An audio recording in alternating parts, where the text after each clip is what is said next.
శంకరాచార్యులు వారు ఈ శ్లోకంలో అమ్మవారి పెదవులను వర్ణన చేస్తున్నారు. ప్రకృత్యా అరక్తాయ తవ సుదతి దంతచ్చదరుచే ప్రవక్ష్యే సాదృశ్యం జనయతు ఫలం విద్రుమలత న బింబం తద్బింబ ప్రతిఫలన రాగాద్ అరుణితం తులాం అచ్చారోఢుం కథం ఇవ నలజ్జేత కలయా.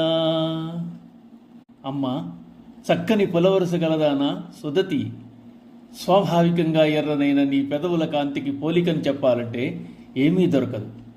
నీ పెదవులు సహజంగానే ఎర్రటి కాంతి కలిగి ఉన్నాయి. ఒకవేళ పగడపు తీగ అనేది ఒకటి ఉంటే, ఆ పగడపు తీగ పండితే ఆ పండుకు నీతో సామ్యం చెప్పవచ్చు. పగడాల తీగ అనేది ప్రపంచంలోనే లేదు. పోనీ దొండపండుతో నీ పెదవికి సామ్యం చెబుదామన్నా అది కూడా వీలు కాదు. దొండపండు సహజంగా ఎర్రనిది కాదు. నీ అధరం దానిలో ప్రతిబింబించడం వల్లే బింబం అంటే దొండపండు ఎరుపు రంగు సంతరించుకుంది.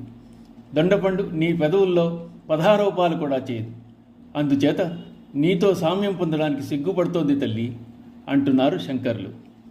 నవ విద్రుమ బింబ శ్రీ న్యక్కారిరదనచ్చదా అని గానం చేశారు వసిన్యాది వాగ్దేవతలు లలితా సహస్రంలో. వదనమునందలి పై పెదవిని ఓష్టమని, కింది పెదవిని అధరం అని అంటారు. పెదవులను వర్ణించేటప్పుడు పై పెదవులను అప్పుడే సానబెట్టిన కొత్త పగడంతో, కింది పెదవులను దొండపడుతో పోలుస్తారు. అమ్మ పెదవుల ఎర్రదనం ముందు, వాటి కాంతి ముందు ఈ పోలిక దిగదుడిపే. పోలికకు అర్హత లేనివి. స్వాభావికంగానే ఎర్రగా ఉన్నాయి ఆవిడ పెదవులు.